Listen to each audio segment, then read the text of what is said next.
अब ज़मीन के अगली ब्लॉगिंग के बारे में मैं तैयारी करती हूँ, क्योंकि पूरी जानकारी देना ज़रूरी है। जैसे आप आउट एरिया में ज़मीन खरीदते हैं, ठीक है, कोई भी हो, जिसके पास ज़्यादा पैसा है कम पैसा है, सबके लिए है। जैसे आप आउट एरिया में मान लो कि ज़मीन खरीदते हैं, तो वो ज़मीन हम किस किस काम में ले सकते हैं, इसकी जानकारी मैं पूरी दे के जाऊँगी। देखो, अगर हम आउट एरिया में ज़मीन खरीदते हैं तो वहाँ पे रहने के लिए एक घर अच्छा बना सकते हैं। घर के लिए आउट एरिया सही रहता है, कोई दिक्कत ना है घर के लिए। दूसरा काम, अगर हमारे पास पैसा ज़्यादा है, 1 बीघा 2 बीघा हम लिखा रहे हैं आउट एरिया में, तो वहाँ पे एक अच्छा स्कूल चला सकते हैं हम आउट एरिया में, क्योंकि स्कूल के लिए हमें ज़मीन ज़्यादा चाहिए। और चाहे 8 क्लास से 1 क्लास से 8 क्लास तक चलाओ, या 1 क्लास से 5 क्लास तक चलाओ, या फिर तुम्हारी सीमा या तुम्हारी पावर कितनी है उस हिसाब से।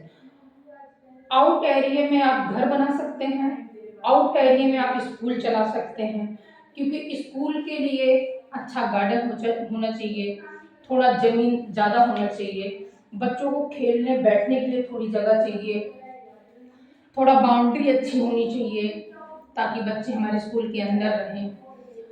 आउट एरिया में 2 प्रॉब्लम ये हो गई कि आप इस चीज़ को यूज़ कर सकते हैं। तीसरा काम, आउट एरिया में आप बिजनेस कभी नहीं कर सकते हैं।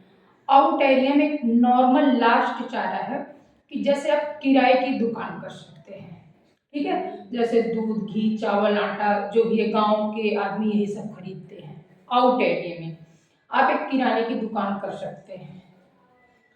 3 काम हो गया ये। और लास्ट में आउट एरिया में आप जैसे कॉपी पेंसिल वगैरह एक नॉर्मल सी दुकान, या ब्यूटी पार्लर छोटी मोटी दुकान, बस आउट एरिया में आप इतने काम कर सकते हैं। अगर आपकी आवश्यकता ज़्यादा है, आपकी पावर ज़्यादा है, तो आउट एरिया में अगर 2-3 बीघे खेत लिखा कर छोड़ देते हैं या फ्लैट लिखा कर छोड़ देते हैं, वहाँ 1 क्लास से 8 क्लास तक, इंटर तक अगर आप स्कूल चलाते हैं तो वो परफेक्ट चलेगा। लेकिन बिजनेस के लिए बिल्कुल नहीं सही रहता आउट एरिया में, घर के लिए बिल्कुल परफेक्ट है। मिश्रा जी राम राम, चलती हैं आज।